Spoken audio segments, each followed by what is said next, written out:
Hey everyone, settle in and get comfortable. Tonight we're going to explore some stories from the depths of Reddit that will make you question humanity, shake your head in disbelief, and maybe even feel grateful for your own family dynamics. These are the kinds of stories that keep people up at night, scrolling through forums at 3 a.m, unable to look away from the chaos unfolding in other people's lives. Before we dive in, I just want to say thank you for being here. Whether you're winding down after a long day, trying to relax before bed, or just looking for something to listen to while you play Minecraft, I appreciate you choosing to spend your time with me. These stories can be heavy, they can be shocking, but they're also real glimpses into the complicated, messy, beautiful disaster that is human relationships. So grab your favourite drink, maybe light a candle, and let's begin with a story that shows just how far some people will go when they feel entitled to something that was never theirs to begin with. Our first story comes from someone who discovered that family secrets have a way of destroying everything you thought you knew about the people closest to you. I'm a 24-year-old woman, and my entire world just came crashing down around me because of something I found out about my parents. Something that I wish I could unknow. But once you see the truth, there's no going back to blissful ignorance. I've always had what I thought was a normal, loving family. My mum is 47 and my dad is 50. They've been married for 26 years, and from the outside looking in, they seemed like the perfect couple. They were affectionate with each other. They supported each other's careers. They made time for family dinners. I had no reason to suspect that anything was wrong. No reason to think that my entire childhood might have been built on a foundation of lies and secrets. It started about 3 months ago, when I was home visiting for the weekend. I'd been living in my own apartment across town for about 2 years, but I still came home regularly because I genuinely enjoyed spending time with my parents. That particular weekend, my dad had to work late on Saturday, so it was just my mum and me having dinner together. We were having wine, talking about everything and nothing, when she got a phone call. The moment she looked at her phone, her entire demeanour changed. She went pale, her hands started shaking, and she excused herself to take the call in another room. I could hear her voice through the door, tense and urgent, though I couldn't make out the words. When she came back, she looked rattled, but tried to play it off as a work emergency. I didn't think much of it at the time. People get stressed about work all the time. But then it happened again, and again. Over the next few weeks, every time I was around my parents, there would be these mysterious phone calls that my mum would take in private.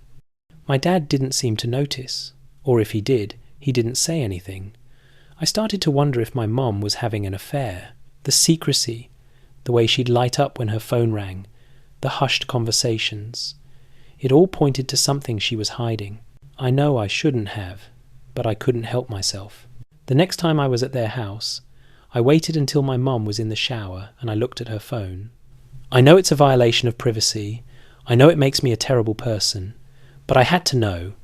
What I found was so much worse than an affair, so much more complicated and disturbing than I ever could have imagined.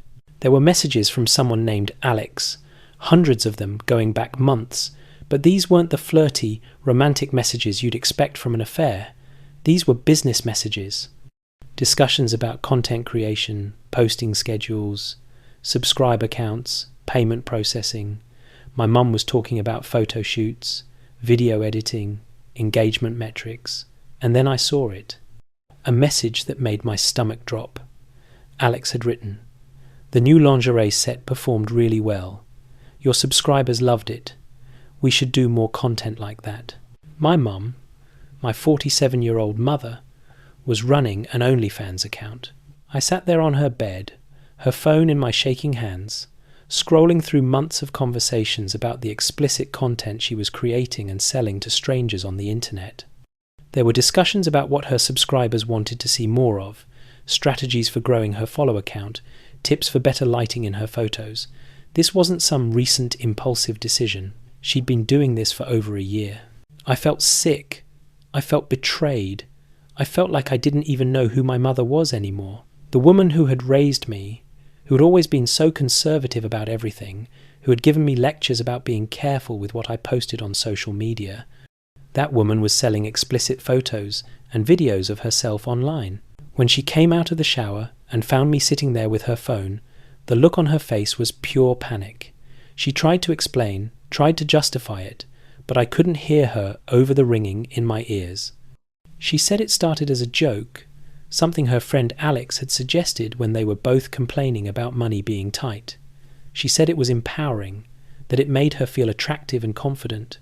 She said the money was good, really good, and they needed it because my dad's business had been struggling. But here's the thing that made it even worse. My dad didn't know. She'd been doing this for over a year, making thousands of dollars a month, and she hadn't told her husband. She'd been lying to him, sneaking around, creating this entire secret life. And I was now complicit in her deception because she begged me not to tell him. She cried and pleaded, saying it would destroy their marriage, that he wouldn't understand, that she'd stop if I wanted her to, but please, please don't tell your father. I didn't know what to do. I still don't know what to do.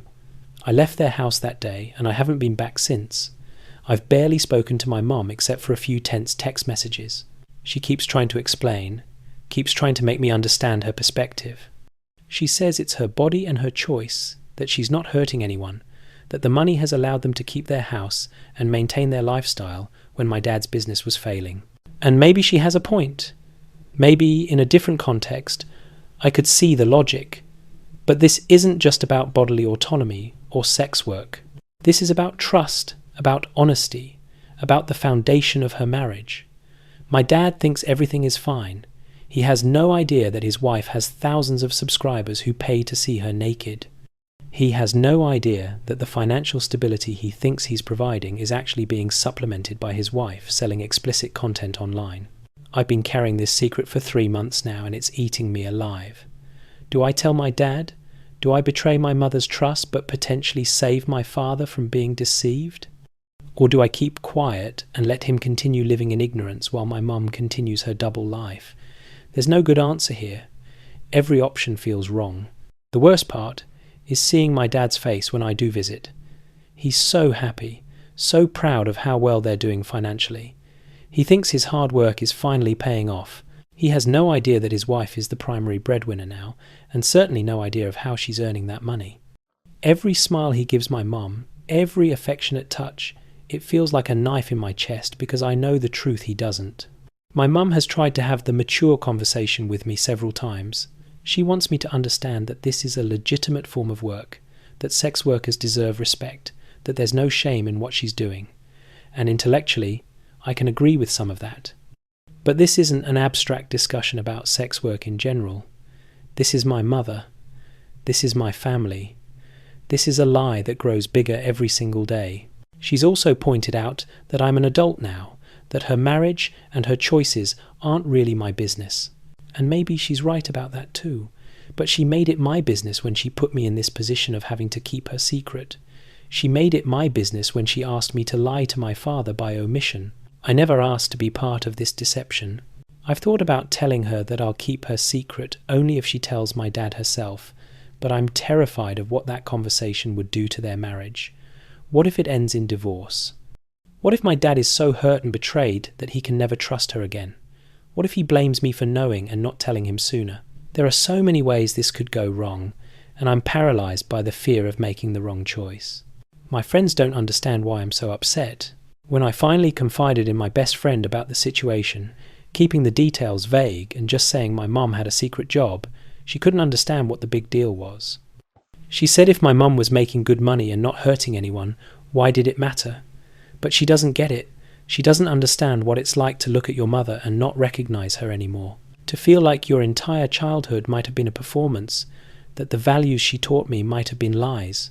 I keep having these intrusive thoughts about strangers looking at my mom's body, about the kinds of requests she might be fulfilling for her subscribers, about the intimate parts of her that she's sharing with people she's never met. It makes me want to scrub my brain clean. I know I need therapy to process this, but how do I even begin to explain this situation to a therapist without dying of embarrassment? The other day, my dad called me to ask if I was okay because I'd been distant lately. He sounded so concerned, so genuinely worried about me, and I wanted to scream at him to wake up, to pay attention to what's happening in his own house, to see the signs that should be obvious. But I didn't. I told him I was fine, just stressed about work. Another lie to add to the pile of deception that this family is apparently built on now. I've started having panic attacks when I think about family gatherings in the future. Thanksgiving is coming up, and the thought of sitting at a table with both of my parents, pretending everything is normal, making small talk while this enormous secret sits between us like a bomb waiting to explode. It's almost too much to bear. How do people do this? How do people carry secrets like this and not crumble under the weight? My mum sent me a long email yesterday, trying to explain everything in detail. She talked about how the pandemic had destroyed my dad's business, how they were drowning in debt, how she felt useless and unattractive as she got older. She said that Alex, who apparently runs some kind of content creation agency, approached her at a gym and said she had the kind of mature beauty that was very popular in a specific niche market. At first she thought it was a scam or a joke, but Alex showed her how much money some of the women she represented were making. She said she started small, just some tasteful photos in nice lingerie, nothing too explicit, but the money was immediate and significant. And the more she made, the more comfortable she became with pushing boundaries. She says it's addictive, the combination of feeling desired and making money. She says she's not doing anything she's ashamed of, that these are just photos and videos, that it's not like she's actually having affairs with these men. But that's where she's wrong, in my opinion, because even if it's not physical, she's sharing an intimate part of herself with thousands of strangers while keeping her husband completely in the dark. That's betrayal. That's infidelity in a different form. And the fact that she can't see that, or won't see that, makes me question everything I thought I knew about her judgment and her values. I've been researching online, trying to find other people who have been in similar situations, and there are surprisingly many stories out there. Adult children discovering their parents do sex work, spouses finding out about secret OnlyFans accounts, families torn apart by these revelations. Reading those stories doesn't make me feel better though. Most of them end badly. Divorces, estrangement, families that never recover from the breach of trust. What makes this even more complicated is that part of me understands why she did it. I know how much financial stress my parents were under. I remember my dad being depressed and anxious about money, about potentially losing the house, about not being able to maintain the lifestyle we'd always had. I remember my mum trying to be supportive, but I could see the worry on her face too. So when she found a way to solve their financial problems, a way that she could control and that brought in immediate money, I can see the appeal. But understanding doesn't equal acceptance. Understanding doesn't make the betrayal hurt less. And understanding definitely doesn't help me figure out what I'm supposed to do with this information. The practical side of my brain says this is between my parents and I should stay out of it. The emotional side of my brain says my dad deserves to know the truth. And the completely overwhelmed side of my brain just wants to run away from the whole situation and pretend I never found out. I've noticed changes in my mom since I discovered her secret. Or maybe I'm just seeing things that were always there, but I never paid attention to before. She's more concerned with her appearance than she used to be. She's joined a gym, started eating healthier, upgraded her wardrobe. At the time, I thought she was just taking better care of herself, maybe going through a positive middle-age transformation. Now I know it's because she has thousands of subscribers who critique her appearance and she needs to maintain a certain image. She's also on her phone constantly, which I used to attribute to just normal social media usage. Now I know she's responding to messages from subscribers, managing her content calendar, coordinating with Alex about shoots and promotional strategies. Her entire life has become organized around this secret business that my dad knows nothing about. The lying is what bothers me the most. Not even the sexual nature of the content, though that's certainly disturbing on its own, but the systematic deception. She's created an elaborate web of lies to cover her tracks. The phone calls are supposedly work calls with a freelance consulting client. The time she spends creating content is supposedly spent at the gym or running errands. The money comes in through a business account that she's set up in her name only. Supposedly for a small online retail business, she claimed to have started selling handmade jewellery. My dad believed all of it. Why wouldn't he? He's been married to her for over 2 decades. He trusts her completely. The idea that she would have this kind of secret life would never even occur to him. He's probably proud of her for starting her own business and becoming more financially independent. He has no idea that her business involves selling access to explicit photos and videos of herself. I wonder sometimes how many of her subscribers know she's married. Does she wear her wedding ring in the photos? Does she mention having a family? Or does she create a completely different persona, a fantasy version of herself that has nothing to do with her real life? I don't know, and I'm not sure I want to know. Some details are better left undiscovered. The guilt is crushing me. Guilt for knowing and not telling. Guilt for violating my mum's privacy by looking at her phone in the first place. Guilt for judging her choices when maybe I shouldn't. Guilt for being unable to have a normal relationship with either of my parents anymore because this secret has changed everything. I can't look at my mum without thinking about what I know. I can't talk to my dad without feeling like I'm betraying him by keeping quiet. I've started avoiding my parents altogether, making excuses about being busy with work, having plans with friends, not feeling well. They've noticed. My mum knows why I'm pulling away, and she keeps trying to fix things by explaining herself again and again. My dad is confused and hurt by my distance, which makes me feel even worse because he's completely innocent in all of this. Last week, my mum suggested we go to family counselling together, just the two of us, to work through this issue and find a way forward. But how can we go to counselling when the fundamental issue is that she's deceiving my dad? Any therapist would immediately identify that as the core problem. And if I agreed to go to counselling with her, wouldn't that make me even more complicit in her lies? I keep thinking about what happens when the truth eventually comes out, because it always does. Secrets like this don't stay buried forever. What happens when my dad accidentally finds out, or when one of his friends or colleagues recognises my mum online? What happens when the whole thing explodes in the worst possible way because we've been covering it up for too long? Will he blame me for knowing and not telling him? Will he feel like everyone he trusted betrayed him? The financial aspect is complicated too. My mum is right that the money has helped them tremendously. They've paid off debts, built up savings, made home improvements they'd been putting off for years. My dad is happier and less stressed because he thinks his business is recovering when really it's my mum's online business that's keeping them afloat. If the truth comes out and they divorce over this, the financial stability disappears. They'd be right back where they started, maybe worse. But can money justify deception? Can financial security excuse betraying your spouse's trust? I don't think so. And yet, I can't help but think about the alternative. If my mum hadn't found this income source, where would my parents be now? Would they have lost their house? Would my dad's stress have destroyed his health or their marriage anyway? Is this deception somehow better than the financial ruin they were facing? These are impossible questions, with no clear answers. This is the kind of moral dilemma that philosophy professors use in ethics classes, except it's my real life and I have to actually make a decision that will affect real people I love. The pressure of it is suffocating. I've thought about confronting my mum more directly, about demanding that she tell my dad or threatening to tell him myself, but every time I imagine that conversation, I lose my nerve. Because what right do I have to issue ultimatums? What authority do I have to demand how she runs her marriage? I'm their child, not their parent. I'm not responsible for their relationship or their choices. But I'm also a person who knows something devastating that will hurt someone I love. I'm in possession of information that my dad would absolutely want to know. Don't I have some obligation to tell him? Isn't keeping this secret just as bad as creating it in the first place?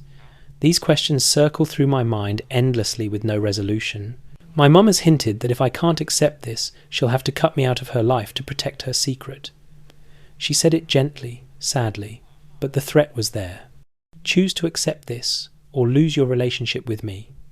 It feels manipulative and cruel, but I also understand she's protecting herself and her livelihood. If I can't keep her secret, I become a liability she can't afford. So here I am, 3 months after discovering the truth, no closer to knowing what to do than I was that first day. I'm anxious all the time. I'm not sleeping well. I'm snapping at my friends and co-workers over nothing because I'm carrying around this enormous burden that I can't share with anyone. My relationship with both of my parents is damaged, possibly irreparably. And the worst part? I still love them both. I still want them to be happy. I still want our family to survive this somehow. But I don't see how that's possible when everything is built on such a massive lie. How do you recover from something like this? How do you rebuild trust when it's been so thoroughly destroyed? I honestly don't know. The thing about secrets is that they grow. They start small and manageable, and then they expand until they take up all the space in your life. This secret has colonized my brain, my relationships, my peace of mind. It's there when I wake up in the morning and when I try to fall asleep at night. It's there when I'm trying to focus on work and when I'm trying to have fun with friends. It's always there, lurking, waiting to explode. I know I need to make a decision soon. I can't keep living like this, suspended in this agonizing uncertainty. But every option feels wrong.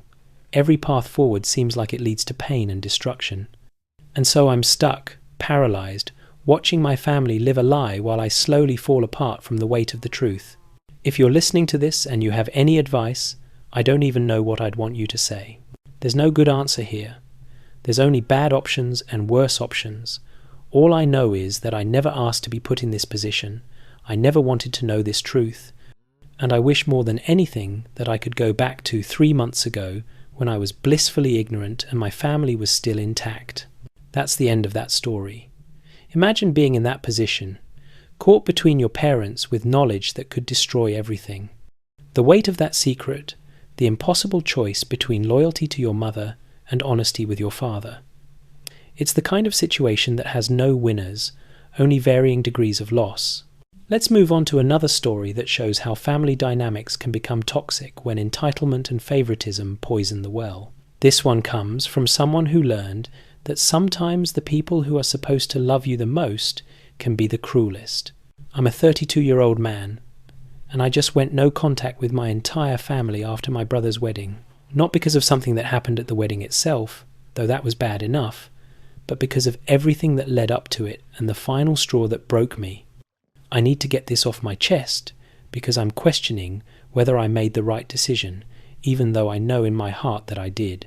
My younger brother Marcus is 28, and he's always been the golden child in our family. I don't say that with bitterness.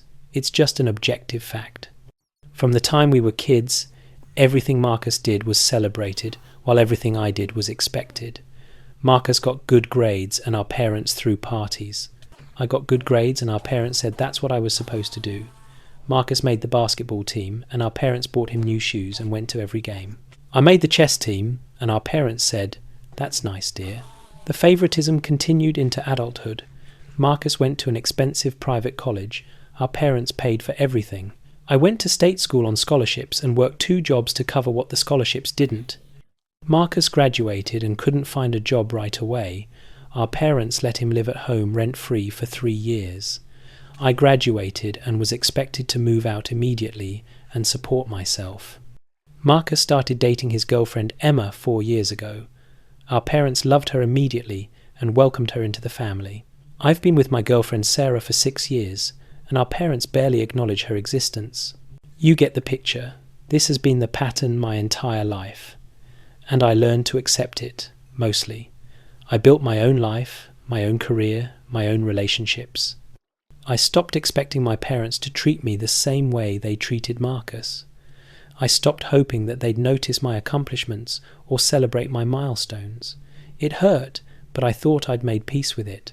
Then Marcus got engaged to Emma last year, and the wedding planning began. From day one, it was clear that this was going to be the event of the century in my parents' eyes. No expense was too great, no detail too small, nothing was good enough for their precious Marcus and his perfect bride. My parents are comfortably middle class, not wealthy, but comfortable. For Marcus's wedding, they were spending like they were millionaires. They paid for everything. The venue, the catering, the flowers, the photographer, the videographer, the live band, the open bar, the honeymoon to Bali. When I asked my dad how they were affording all this, he said they'd been saving for Marcus's wedding for years and had taken out a small loan to cover the extras. They'd been saving for years for Marcus's wedding. Not for both their sons' weddings, just for Marcus. I tried not to let it bother me. Sarah and I aren't even engaged yet, so it's not like I needed wedding money at that moment. But it stung to know that they'd been planning and saving for Marcus's big day, while never once considering that I might get married someday too. When I gently brought this up to my mum, she said that of course they'd help with my wedding when the time came, but Marcus was getting married first, so naturally they focused on him. Except that's not what happened. Because when Sarah and I got engaged 2 months ago, quietly and without fanfare, and I mentioned it to my parents, their reaction was lukewarm at best. Congratulations, that's wonderful. Have you set a date? And when I said we were thinking about next fall and starting to budget for it, my mum got very serious and said they wouldn't be able to contribute much because they'd just spent so much on Marcus's wedding and taken out that loan. I hadn't expected them to match what they did for Marcus. I really hadn't. But I thought maybe they'd offer something. A few $1,000s, a token contribution, anything to show that my wedding mattered to them too. Instead, my mum said they might be able to give us $500, but that was really stretching their budget right now. $500. When they just spent over $60,000 on Marcus's wedding. I swallowed my hurt and said thank you. $500 was generous, and we appreciated it. What else could I say? I wasn't going to beg my own parents to care about my wedding. Sarah was furious on my behalf, but I asked her to drop it. I didn't want to fight with my family over money. We'd pay for our own wedding, and it would be fine. But then came the wedding role assignments.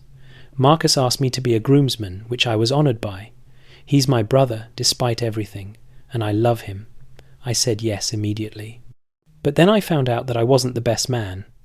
That role went to Marcus's best friend from college, a guy named Tyler who I'd met maybe 3 times. I wasn't even a co-best man, or given any special role. I was just one of 5 groomsmen, no different from Marcus's college buddies and his co-workers. When I asked Marcus about it privately, he was apologetic, but said that Tyler had been there for him through some tough times, and he wanted Tyler to be his best man. I understood that. I really did. Marcus and I weren't that close, largely because our parents had created an environment of competition rather than brotherhood. But it still hurt to be relegated to the same status as guys who'd known my brother for a fraction of the time I'd known him. The wedding planning continued, and I was increasingly sidelined. There were family meetings about wedding decisions that I wasn't invited to. There were shopping trips for Marcus's suit, where our parents, Marcus, and Emma all went together without mentioning it to me. There was a family vacation to look at venues that I only heard about afterwards. I was family, but I wasn't included in the family activities around the most important event in my brother's life. The bachelorette and bachelor parties happened the same weekend. Emma's bachelorette party was a weekend trip to Miami with first-class flights and a rented beach house. I know this because my mom wouldn't stop talking about how wonderful it was going to be. She was invited, of course, as the mother of the groom. The bachelor party was a weekend in Las Vegas, all expenses paid by my parents as their gift to Marcus and his friends. I was invited to the bachelor party, but when I found out I'd be expected to split the costs with the other groomsmen rather than having it covered by my parents like everything else, I was confused. When I mentioned to my dad that I thought he and Mum were paying for the bachelor party, he said they were covering Marcus's portion, but everyone else needed to pay their own way. The trip ended up costing each groomsman about $1,500 for flights, hotel, and activities. I had to dip into my wedding savings to afford it, which Sarah wasn't happy about, but I went anyway because I didn't want to miss my brother's bachelor party. The weekend was fun, I guess, but I felt out of place the whole time. All of Marcus's friends were talking about their high-paying tech jobs and their expensive hobbies, while I nodded along, not mentioning that I was a high school teacher who could barely afford this trip. Then came the rehearsal dinner, and this is where things really started to fall apart for me. The dinner was at an expensive restaurant, another event fully funded by my parents. There were speeches, toasts, lots of laughter and celebration. My dad gave a speech about how proud he was of Marcus, how he'd always known Marcus would find his perfect match, how excited he was to welcome Emma into the family. It was a beautiful speech, genuinely touching. Then Tyler gave the best man speech, which was funny and heartfelt and made everyone laugh and cry. And then Emma's maid of honour gave a speech about Emma. And then Marcus's future father-in-law gave a speech. And then nothing. There was no invitation for me to speak, no acknowledgement that the groom's brother might have something to say. The dinner just moved on to eating and socialising. I sat there at a table with Sarah, watching my family celebrate my brother, and I felt invisible, completely and utterly invisible. Sarah squeezed my hand under the table and whispered that we could leave if I wanted to, but I shook my head. I'd stay. I'd get through this. It was just one more day, and then I could go back to my normal life, where I didn't have to watch my parents worship Marcus while barely acknowledging my existence. The wedding day was beautiful. I'll give them that. Emma looked stunning. Marcus looked happy. The venue was gorgeous. Everything my parents had planned and paid for came together perfectly. I stood up there as a groomsman in my rented tux that I'd paid for, watching my brother get married in a ceremony that cost more than I'd make in a year of teaching, and I felt nothing but emptiness. At the reception, I sat at a table far from the head table. Sarah and I were seated with some of Emma's distant relatives we'd never met. Meanwhile, Tyler, the best man, was at the head table with Marcus, Emma, and both sets of parents. My girlfriend of 6 years wasn't considered close enough family to sit at the family table, but my brother's college friend was. The speeches at the reception were more of the same. Tyler gave another speech, this one even better than his rehearsal dinner speech. Emma's sister gave a maid of honor speech. My dad gave another speech about Marcus, and again, there was no invitation for me to speak, no recognition that the groom's brother might want to say a few words. I'd actually prepared a speech, just in case. I'd spent weeks working on it, trying to find the right words to express my complicated feelings about my brother in a way that was celebratory and appropriate for a wedding. But as the reception went on, and it became clear that I wouldn't be asked to speak, I folded up my notes and put them in my pocket. Sarah was furious by this point. She kept saying we should leave, that I didn't deserve to be treated this way, that my family was toxic and disrespectful. But I stayed. I stayed and watched my parents dance with Marcus and Emma. I stayed and smiled for family photos where I was positioned at the edge of the group, easily croppable. I stayed and made small talk with relatives who barely remembered who I was. The final straw came during the parent dances. You know, the traditional dances where the bride dances with her father and the groom dances with his mother. I watched my mum dance with Marcus, both of them teary-eyed and happy. The DJ had chosen a song, Simple Man, by Lynyrd Skynyrd, that my mum used to sing to both of us when we were kids. It was our lullaby, mine and Marcus's. As I watched them dance to our song, our shared childhood memory, I waited for my dad to ask Sarah to dance, or for my mum to come find me for a dance after she finished with Marcus. That's what happens at weddings, right? The parents dance with all their children, not just the one getting married. But they didn't. After my mum's dance with Marcus, she went back to her table and sat down. After Emma's dance with her father, my dad went to the bar to get a drink. Neither of them even looked in my direction. I was standing there, watching, waiting for an acknowledgement that I existed, that I was their son too, that I mattered. It never came. That's when something inside me just broke. Not dramatically, not with anger or a scene, just a quiet, final breaking of whatever hope I'd been holding on to that my parents might eventually see me as equal to Marcus, that they might eventually love me the way they loved him. I turned to Sarah and said we should go. She didn't argue. We gathered our things and we left. We didn't say goodbye to anyone. We just walked out of the reception, got in our car, and drove home. My phone started ringing before we were even out of the parking lot, but I didn't answer. The next day, I received multiple angry messages from my parents and Marcus. How dare I leave the wedding early? How dare I not say goodbye? How dare I make Marcus's special day about me? My mum left a voicemail saying I was being selfish and immature, that I'd embarrassed her in front of the guests by leaving, that I owed Marcus an apology. An apology. They wanted me to apologize for leaving a wedding where I'd been treated like an afterthought, where I'd been made to feel like I didn't belong in my own family. The absurdity of it was almost funny. I didn't respond to any of them. Instead, I spent the next few days thinking about my entire relationship with my family. Every memory I could dredge up, every interaction, every moment where I'd felt less than, where I'd been overlooked, where Marcus had been celebrated and I'd been ignored. The pattern was undeniable and it had been going on my entire life. I realized that this wasn't going to change. My parents weren't suddenly going to wake up and see what they'd been doing. Marcus wasn't going to suddenly recognize the inequality and advocate for me. This was how it was, how it had always been, how it would always be, and I deserved better than that. So I sent one message to the family group chat. I said that I was going no contact with all of them, that I needed space to process years of unequal treatment, and that they shouldn't try to contact me. I said I wished Marcus and Emma well in their marriage, but I couldn't be part of a family that didn't value me. And then I blocked all their numbers, blocked them on social media, and started the process of cutting them out of my life. It's been 2 months since then. I haven't heard from any of them because I've made sure they can't reach me. I assume they're either furious or confused or both. Part of me imagines them talking about how unreasonable I'm being, how I'm making a big deal out of nothing, how I'm just jealous of Marcus.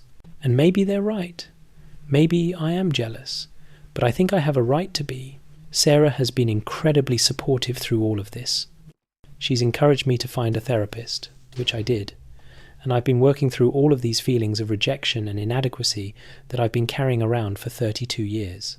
My therapist says that my decision to go no contact was an act of self-preservation, not selfishness. That I'm allowed to remove myself from relationships that harm me, even if those relationships are with family. But I still wonder sometimes if I did the right thing, if I overreacted, if I should have tried one more time to talk to my parents about how they'd hurt me. If I should have been the bigger person and stayed at the wedding and just swallowed my feelings like I've been doing my whole life. Then I remember sitting at that reception, watching my parents dance with my brother to our lullaby, and I know I made the right choice. Because in that moment, I understood something fundamental. My parents don't see me. They look at me, they interact with me, but they don't actually see me as a person they value and love equally to Marcus. I'm a supporting character in the story of their family, not a main character. And I deserve to be the main character in my own story. I deserve to be with people who celebrate me, who value me, who don't constantly make me feel like I'm less than. I deserve better than what my family gave me. So even though it hurts, even though there's a part of me that misses them and wonders if I'm missing out on being part of a family, I know I can't go back. I can't subject myself to that treatment anymore. I can't watch my parents pour all their love and resources into Marcus while giving me table scraps and expecting me to be grateful. Sarah and I are moving forward with our wedding planning. We're doing it ourselves, on our budget, with no help from my family. And honestly, it's been freeing. We don't have to consider anyone's opinions but our own. We don't have to navigate family drama or hurt feelings. We're creating exactly the celebration we want, surrounded by people who actually care about us. The guest list is smaller than I originally imagined, since I'm not inviting any family. But it's full of people who love us, who've shown up for us, who make us feel valued, and that matters more than having a big wedding with people who are obligated to be there but don't really want me there. I've been told by some of my friends that I'll regret cutting off my family, that I'll wish I had them in my life when I have kids someday, or when my parents get older and need help. And maybe that's true. Maybe there will come a day when I regret this decision. But right now, in this moment, I feel lighter than I have in years. Like I've finally put down a burden I've been carrying my whole life. I don't know if my parents will ever realize what they did, what they've been doing. I don't know if Marcus will ever understand why his older brother isn't in his life anymore. And honestly, I'm not sure it matters.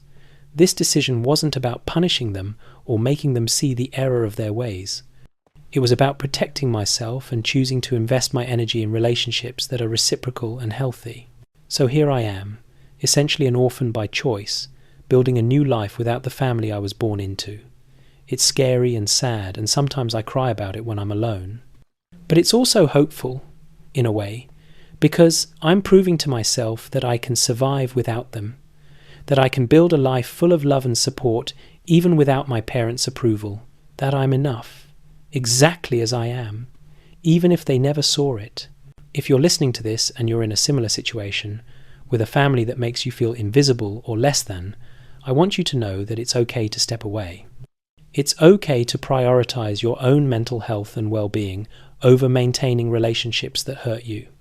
Blood doesn't mean you owe people unlimited chances to hurt you. Sometimes the most loving thing you can do for yourself is to leave.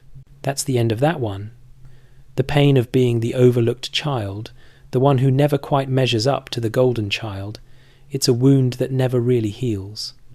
And sometimes the only way to stop it from festering is to remove yourself from the situation entirely, no matter how much it hurts.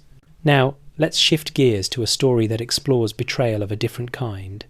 This one's about a friendship that was destroyed by secrets, lies, and a level of deception that's almost hard to believe. I'm a 29-year-old woman, and I just found out that my best friend of 15 years has been systematically sabotaging my life, and I'm still trying to process how I didn't see it sooner. Her name is Jessica. We met in high school and became inseparable almost immediately. We went to the same college, lived together for 3 years after graduation, and considered each other sisters. I trusted her completely, with every part of my life, and she used that trust to destroy me in ways I'm only now beginning to understand. It started to unravel about 6 weeks ago, when I ran into a guy named Daniel at a coffee shop. Daniel and I had dated briefly about 4 years ago, nothing serious, but we'd had a nice connection and I'd actually thought it might turn into something real. Then he suddenly ghosted me after about 3 months of dating. Just completely disappeared, stopped answering texts and calls, unfriended me on social media, the whole thing. I was hurt and confused, but eventually moved on. When I saw him at the coffee shop, I almost didn't recognize him at first, but he recognized me immediately and came over to talk. I was cold at first, still feeling some residual hurt from being ghosted all those years ago. But he looked genuinely shocked to see me and said he'd been wanting to reach out to apologize for how things ended between us. We got coffee together and he explained what had happened. He said that about a week before he disappeared, Jessica had contacted him privately. She told him that I was seeing someone else, that I was just using him as a backup option, and that I'd been laughing about him with my friends behind his back. She showed him screenshots of conversations that appeared to be between me and another friend, where I said terrible things about him. Daniel said he was hurt and angry, so he confronted Jessica about whether he should just ghost me or talk to me about it. Jessica advised him that talking to me would be pointless since I was a manipulative liar and he should just cut his losses and move on. So he did. He blocked me and disappeared because my best friend told him I was using him and making fun of him. Except none of it was true. I hadn't been seeing anyone else. I hadn't been talking about him behind his back. And those screenshots Jessica showed him were either faked or taken wildly out of context. When Daniel showed me the screenshots he'd saved from 4 years ago, I couldn't believe what I was seeing. There were messages that looked like they were from my phone number, saying things I would never say. Jessica had somehow faked text messages from me to make it look like I was a terrible person. I was stunned. Why would Jessica do something like that? Daniel and I had genuinely liked each other. We could have had a real relationship if she hadn't interfered. When I asked Daniel if he had any idea why Jessica would lie like that, he looked uncomfortable and said there was more to the story. Apparently, after Daniel stopped seeing me, Jessica reached out to him again. She said she felt bad about what had happened and wanted to make sure he was okay. They started talking, became friends, and eventually hooked up a few times. Jessica had told him I was dating someone new and had completely moved on, so he didn't feel bad about it. Now he realized that Jessica had lied about that too, that she'd probably been into him the whole time and sabotaged our relationship so she could have him for herself. I felt sick.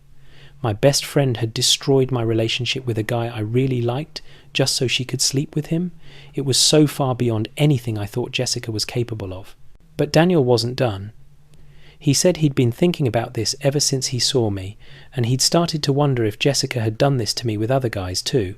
That's when my world really started to fall apart, because as soon as he said that, I started thinking about all the relationships I'd had over the past 15 years that had ended suddenly and mysteriously. There was Mike in college, who I dated for about 2 months before he suddenly got distant and stopped calling. There was Sean a couple years after that, who I'd met through mutual friends and had been seeing for a few months when he abruptly told me he thought we were incompatible and ended things. There was Alex, who I'd been crazy about, who ghosted me after just a few weeks. I'd always blamed myself for these failed relationships.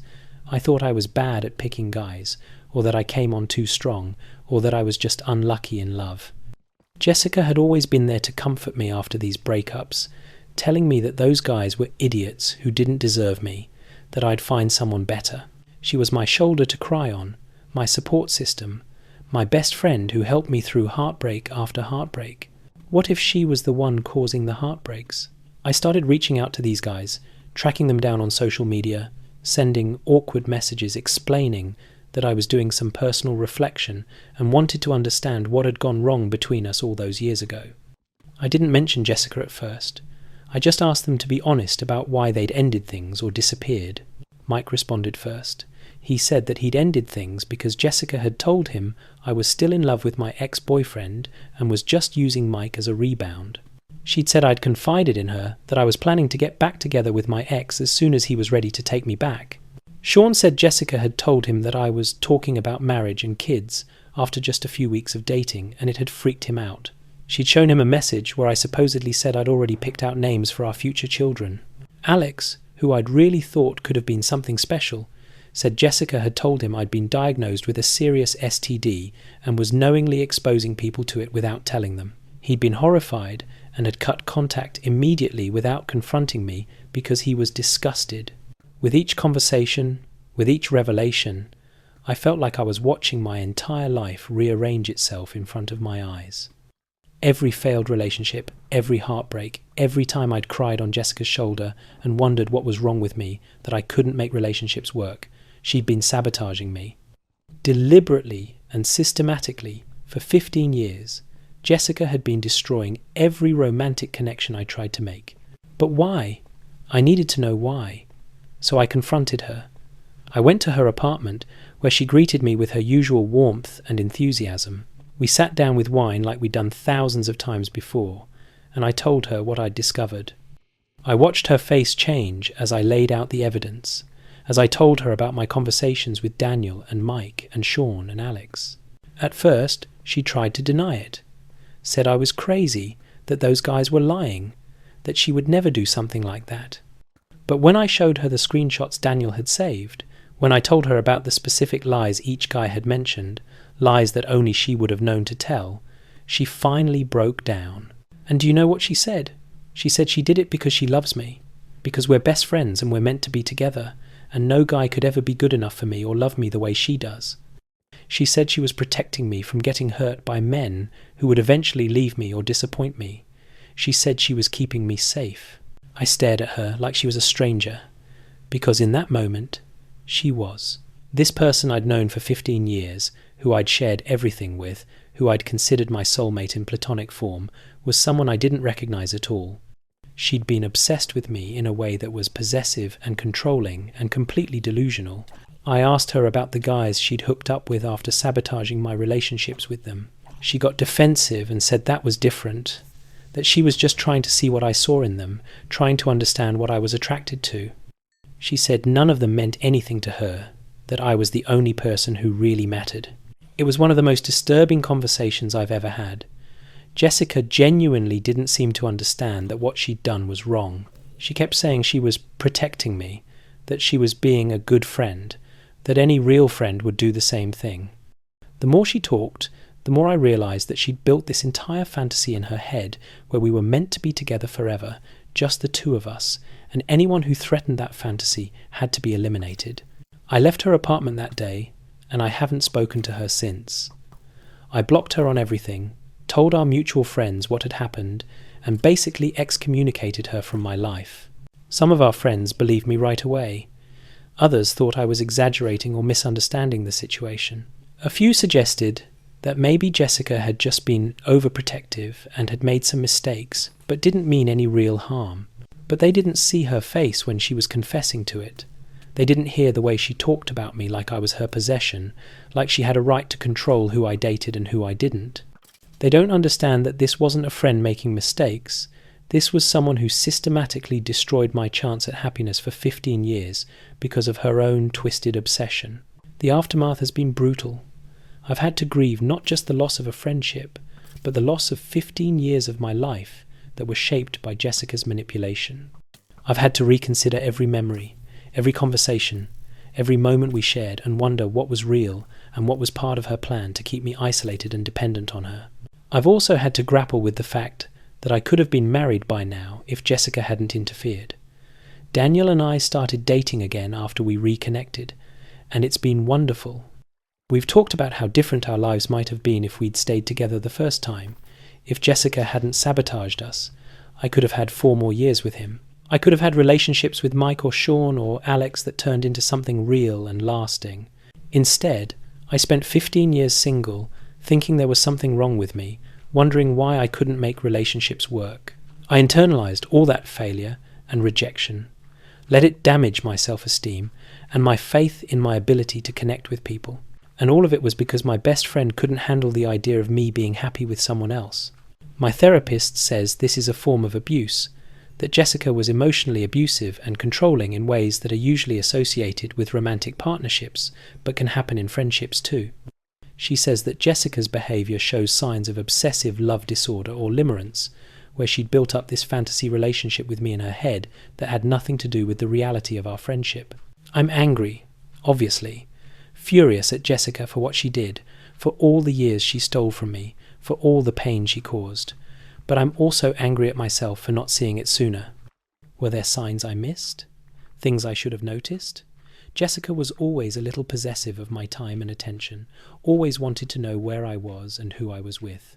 She'd sometimes make cutting remarks about guys I was dating, subtle put-downs that I brushed off as her being protective. But I never imagined she was actively sabotaging me. I never thought my best friend, the person I trusted most in the world, could be capable of such systematic deception and manipulation.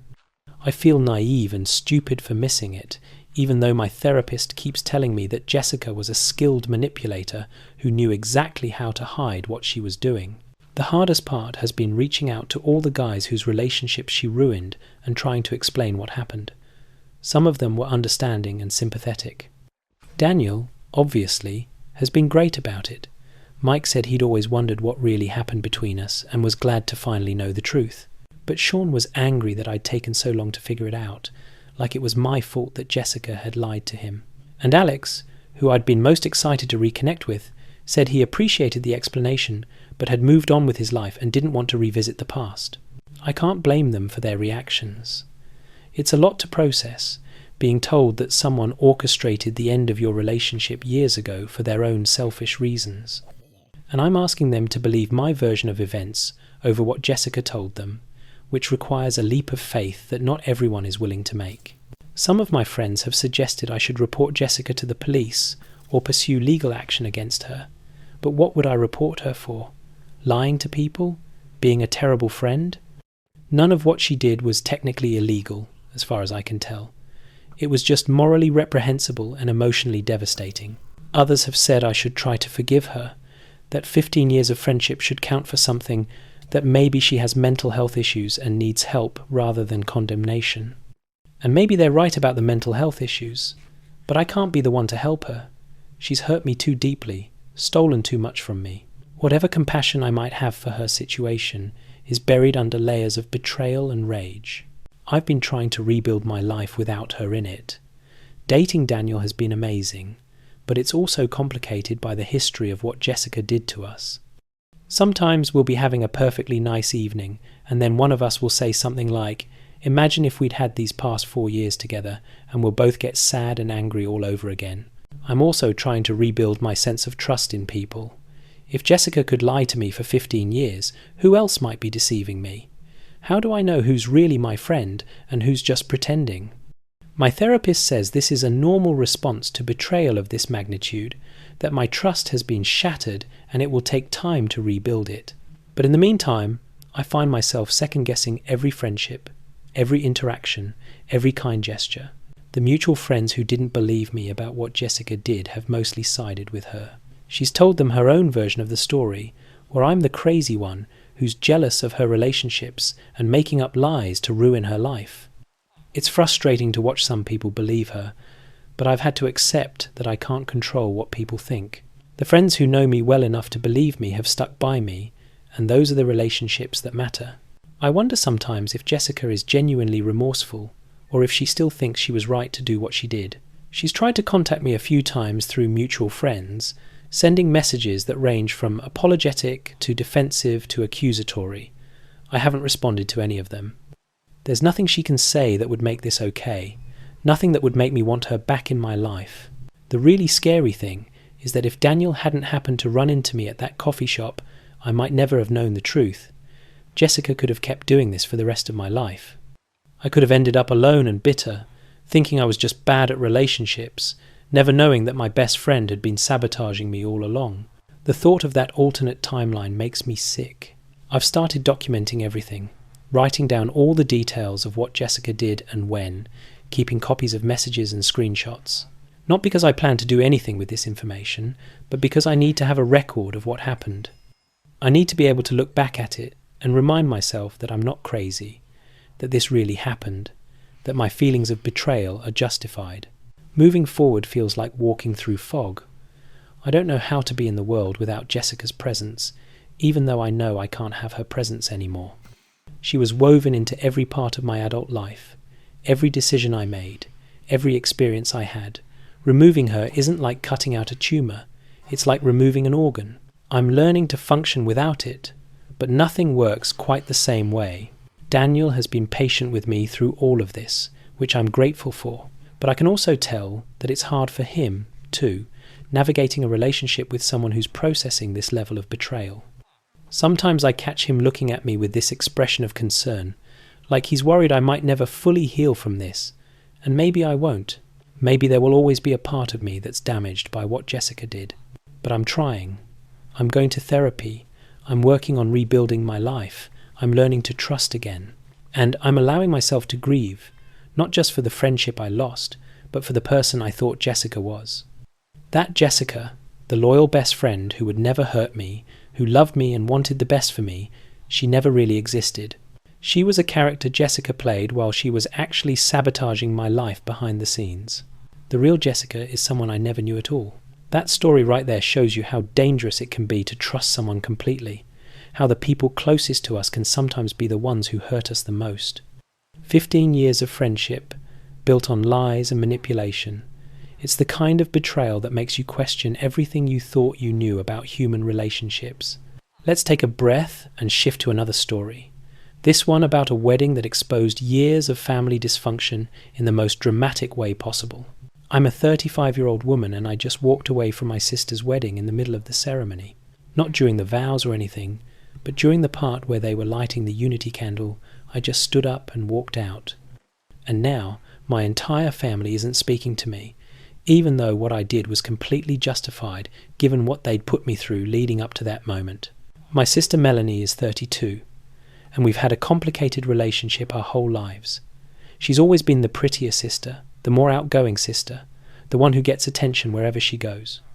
I've always been the responsible one, the practical one, the one who fades into the background.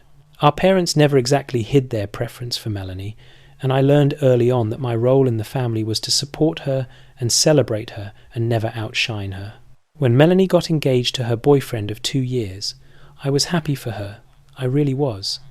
I thought maybe her wedding would be a chance for us to bond, for me to be a good sister and help her have the perfect day. She asked me to be her maid of honor, and I said yes immediately. I was honored, actually, that she wanted me to play such an important role. The wedding planning started out fine. We went dress shopping together, we talked about venues and flowers, and all the little details that go into making a wedding special. But as time went on, I started to notice a pattern.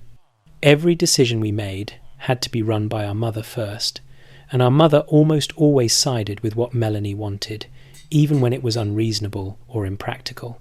For example, Melanie wanted a destination wedding in Hawaii.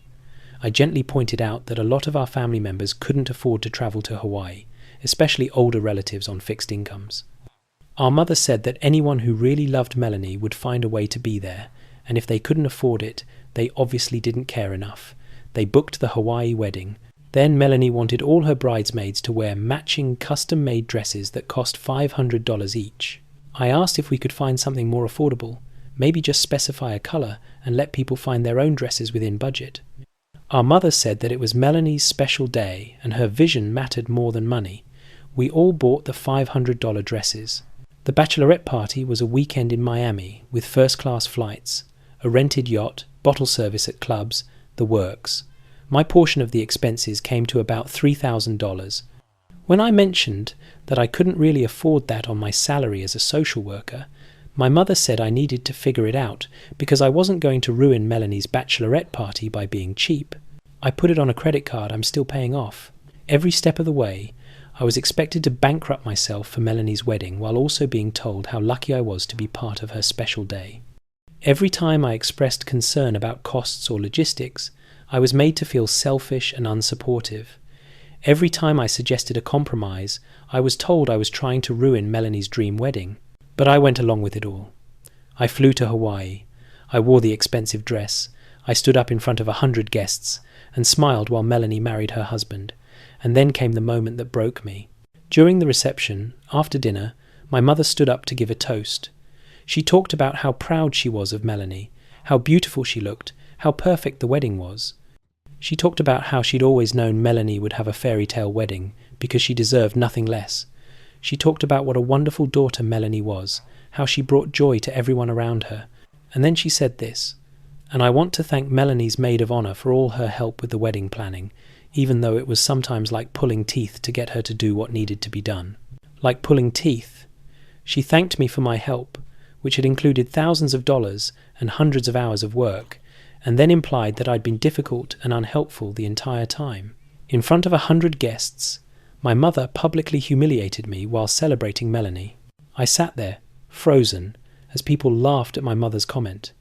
They thought it was a joke, a light-hearted ribbing. They didn't know that I'd maxed out credit cards and used my vacation days and sacrificed sleep and money and peace of mind to make this wedding happen. They didn't know that every time I'd expressed any concern or hesitation, I'd been bullied and guilt-tripped into compliance. I looked at Melanie, waiting for her to say something, to defend me, to acknowledge that I'd actually been an excellent maid of honor who'd done everything asked of me and more. But she just smiled and nodded, like my mother's comment was perfectly reasonable, like I deserved to be called out for being difficult. That's when I stood up. I didn't make a scene, I didn't yell or cry or do anything dramatic. I just stood up, walked over to Melanie, and quietly told her that I couldn't do this anymore. That I'd done everything she and our mother had asked of me, that I'd gone into debt for her wedding, and that I deserved better than to be publicly mocked for it. Melanie looked at me like I was speaking a foreign language. She said I was being dramatic, that it was just a joke, that I needed to calm down and stop making her wedding about me. Our mother came over and started hissing at me to sit down and stop causing a scene. But I was done. I was so done. I told them both that I loved them, but I couldn't be part of this anymore. That I was tired of being treated like my only value was in how much I could do for Melanie, how much I could sacrifice for her happiness. I said I hoped Melanie had a wonderful marriage, but I couldn't stay for the rest of the reception. And then I left. I walked out of the reception, went to my hotel room, changed my flight, and flew home the next morning. I've since received dozens of angry messages from family members calling me selfish, dramatic, attention-seeking. They say I ruined Melanie's wedding by walking out, that I embarrassed our mother, that I'm a terrible sister. But here's the thing. I didn't ruin anything. The wedding continued just fine without me. Melanie had her perfect day. The only thing I did was refuse to continue being treated as less than.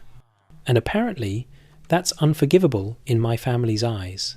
My therapist says I did the right thing, that I set a healthy boundary and removed myself from a toxic situation.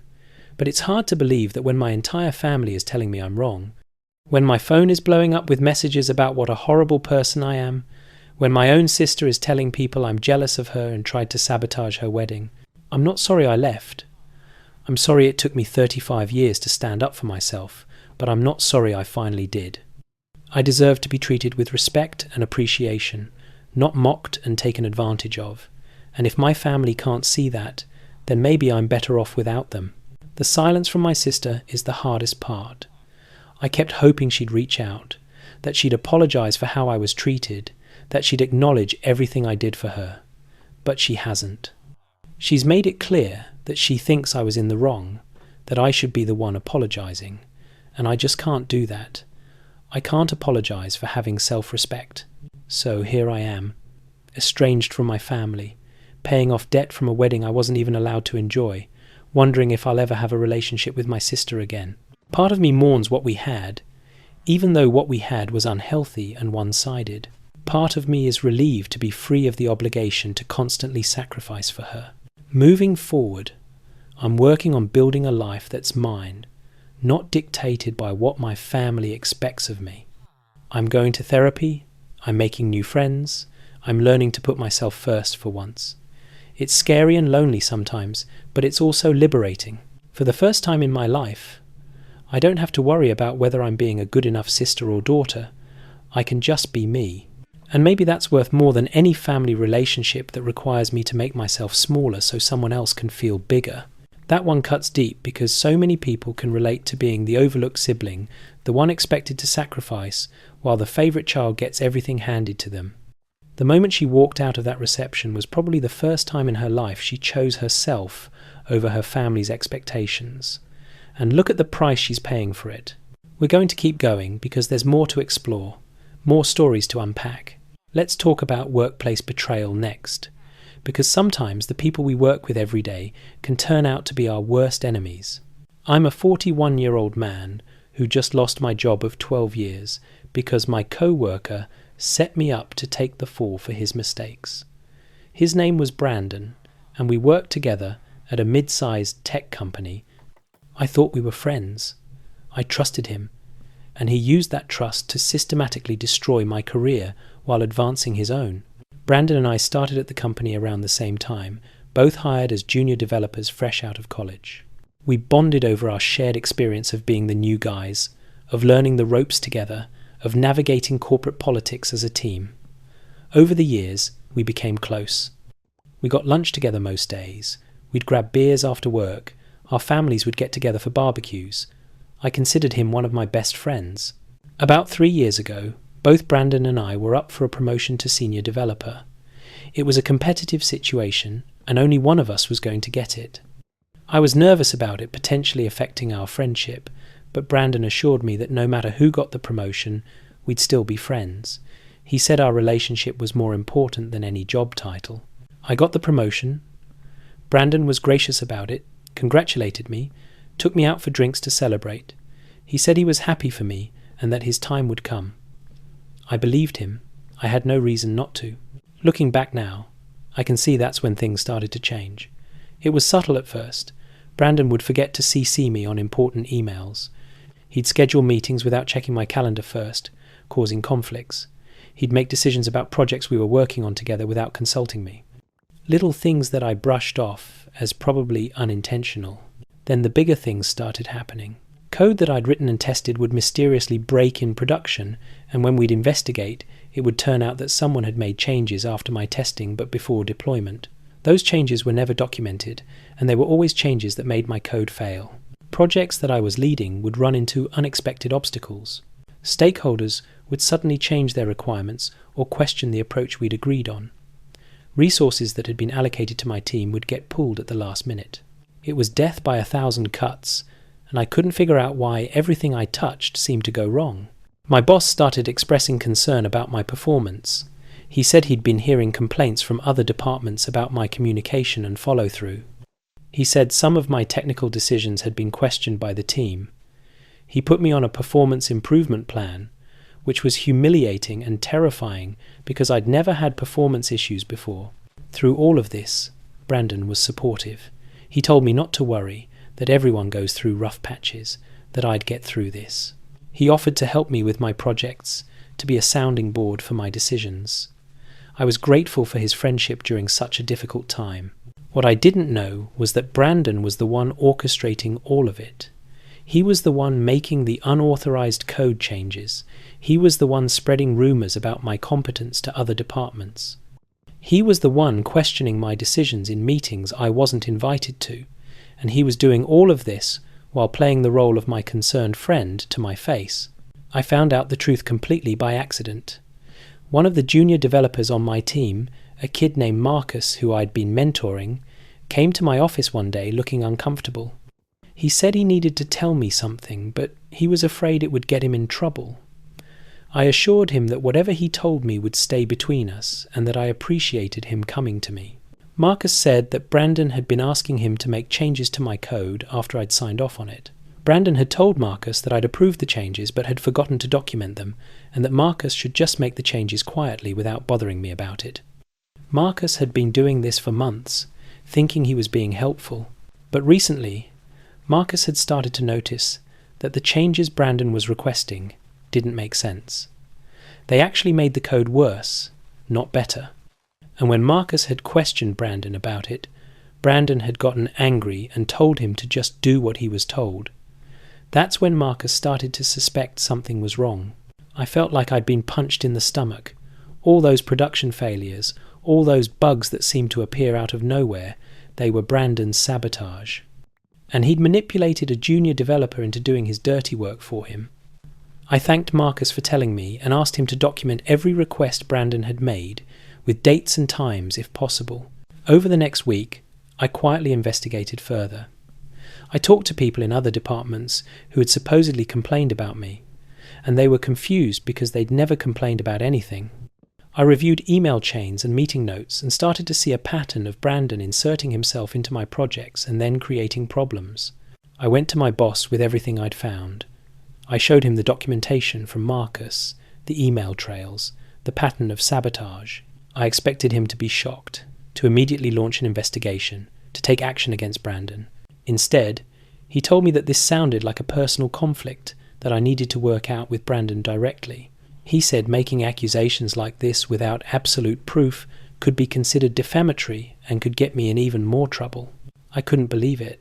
I had proof. I had documentation. I had a witness. But my boss was more concerned about potential legal liability than about the fact that one of his employees was actively sabotaging another. He suggested that maybe I was paranoid because of the stress of the performance improvement plan, that maybe I was seeing malicious intent where there was just miscommunication. That's when I realized I was going to lose this battle. Brandon had been so careful in his sabotage, so subtle in his manipulation, that even with evidence, people were more inclined to think I was being paranoid than to believe that their friendly, helpful Brandon was capable of such calculated cruelty. I tried to document everything more thoroughly. I started saving all my emails, recording my meetings when possible, keeping detailed logs of every decision I made and every conversation I had. I was trying to build an ironclad case against Brandon, but it was exhausting. I was spending more time protecting myself than actually doing my job. Meanwhile, Brandon got promoted. They made him a senior developer, the position we'd both been competing for 3 years ago. At the announcement meeting, he made a speech about how grateful he was for the opportunity and how he was looking forward to working with the whole team to build great things. He even thanked me specifically for being such a great colleague and friend. I wanted to throw up. The end came about 2 months later. There was a major project that I was leading, a complete overhaul of one of our core systems. It was high stakes and high visibility, and it was going well. We were ahead of schedule and under budget, and I was finally starting to feel like maybe I was going to survive this whole ordeal. Then, 2 days before our big presentation to the executive team, the entire system crashed. Not just stopped working, but catastrophically failed in a way that corrupted data and brought down several other systems that depended on it. It was a disaster. The investigation revealed that someone had made changes to the core architecture just hours before the crash. Changes that had bypassed all our normal review processes and quality checks.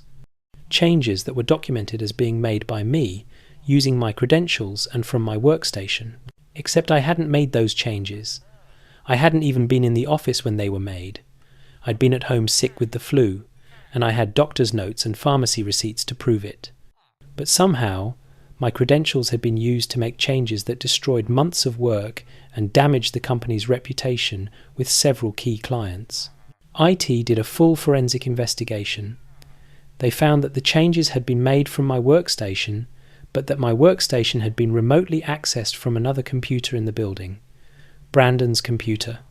But Brandon claimed he'd just been trying to help, that he'd noticed I'd left some work unfinished and wanted to wrap it up for me since I was sick. He said he'd made a mistake in the changes, but hadn't meant any harm. The company didn't buy it, but they also didn't buy my explanation that Brandon had been sabotaging me for years.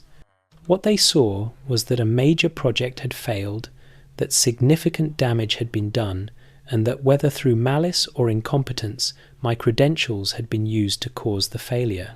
They fired me. Not Brandon, who had actually made the changes. Not the IT department that had apparently allowed someone to remotely access someone else's workstation without proper authorization. Me. The person whose work had been sabotaged and whose career had been systematically destroyed by someone I thought was my friend. I've been unemployed for 3 months now. I've applied to dozens of positions, but when potential employers call my old company for a reference, they hear about the catastrophic project failure and the termination. No one wants to hire someone with that on their record. My reputation in the industry is destroyed. Brandon, meanwhile, is thriving. He was promoted again, this time to team lead for the very project that I'd been managing when everything fell apart. He rebuilt it successfully and is being hailed as a hero for salvaging a disaster. The disaster that he created by sabotaging me. I've talked to several lawyers about whether I have grounds for a lawsuit. The consensus is that while what Brandon did was unethical, it's hard to prove in a way that would hold up in court. The company can claim they fired me for the project failure, which technically happened under my credentials, and unless I can definitively prove that Brandon was acting with malicious intent rather than just making mistakes, I don't have much of a case. The financial strain has been immense. I've burned through my savings, I'm behind on my mortgage, my wife has had to take on extra work to cover our bills. We've had to have conversations with our kids about why Daddy doesn't go to work anymore, why we can't afford the things we used to be able to afford. It's humiliating and heartbreaking. But the emotional toll has been even worse. I trusted Brandon. I confided in him about my fears and insecurities. I invited him into my life, into my family, and he used all of that to destroy me. Not in a moment of anger or passion, but as a calculated, long-term plan to advance his own career at my expense. I replay conversations we had over the years, looking for signs I missed. Were there moments when he let his mask slip? Were there warnings I should have heeded? I torture myself with the idea that I should have seen this coming, that I should have protected myself better. My therapist says I'm experiencing a form of PTSD from the betrayal, that I'm having trouble trusting anyone because the person I trusted most turned out to be my enemy. She's right. I can't look at my wife's co-workers without wondering if they're secretly undermining her. I can't hear my kids talk about their friends without worrying that those friends will betray them someday. The other day, I ran into Brandon at the grocery store. He saw me and actually came over to talk, like we were still friends. He asked how I was doing, said he was sorry about how things had worked out, that he hoped I'd land on my feet soon. The audacity of it, the sheer sociopathic nerve to pretend he cared about my well-being when he deliberately ruined my life. It took everything in me not to punch him in the face. I told him to stay away from me, that I knew what he'd done and that karma would catch up to him eventually. He looked confused and hurt, like I was being unreasonable, like I was the bad guy for calling him out on his betrayal. And maybe that's what bothers me the most, that he genuinely doesn't seem to feel guilty about what he did, that in his mind this was just career advancement, just doing what he needed to do to get ahead. Some people really do see other people as obstacles to be removed rather than as human beings deserving of respect and honesty. Brandon is apparently one of those people, and I was naive enough to think he was my friend. I'm trying to rebuild my career, but it's slow going. I've had to take contract work that pays a fraction of what I was making before. I'm starting to look at career changes entirely, maybe getting out of tech and into something where the stakes aren't quite so high and the backstabbing isn't quite so common. My wife has been incredible through all of this. She's never once blamed me for losing the job or for trusting Brandon. She's been my rock, my support, my reason to keep going. But I can see the strain on her too. The financial stress, the emotional weight of watching me struggle, the fear about our future. This has affected our whole family, not just me. I want to warn people about Brandon, to make sure no one else falls victim to his manipulation. But anything I say publicly could be seen as defamation and could open me up to legal action. So I'm stuck watching him succeed while I struggle, knowing the truth but unable to share it widely enough to matter. The thing I've learned from all this is that you can never really know what's in someone's heart. Brandon was my friend for over a decade, or so I thought. He smiled at my kids' birthday parties and brought wine to our house for dinner and acted like he cared about me. And all the while, he was plotting my downfall. If I could be that wrong about someone I knew that well, how can I trust anyone? I don't have a good ending to this story. I'm still unemployed, still struggling, still trying to pick up the pieces of a career and a life that Brandon shattered.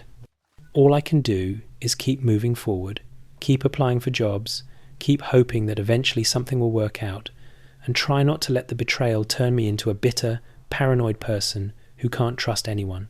But it's hard. It's really hard. Man, that one hits different because workplace betrayal is so common, but rarely that calculated and sustained.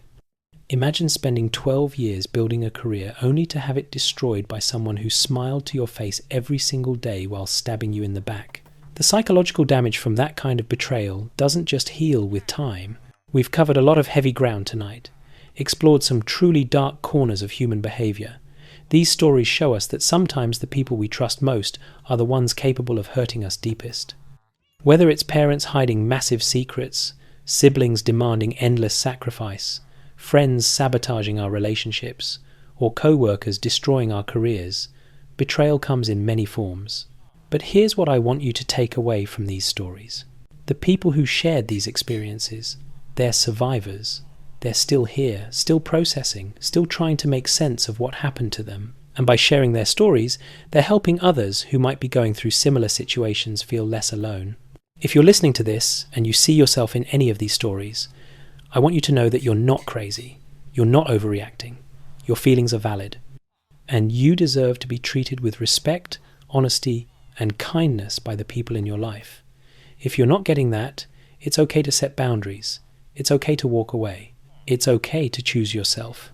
These Reddit stories, as wild and unbelievable as they sometimes seem, they're reminders that we're all just trying to navigate this complicated world with its complicated relationships. We make mistakes. We get hurt. We hurt others, sometimes without meaning to. The best we can do is try to be honest, try to be kind, and try to surround ourselves with people who genuinely have our best interests at heart. Thank you for listening tonight. I hope you found some comfort in these stories, or at least some validation that your own struggles aren't unique. We're all in this together, trying to make sense of the beautiful disaster that is human connection. Take care of yourselves out there, and remember, no matter what you're going through, you're not alone. Good night.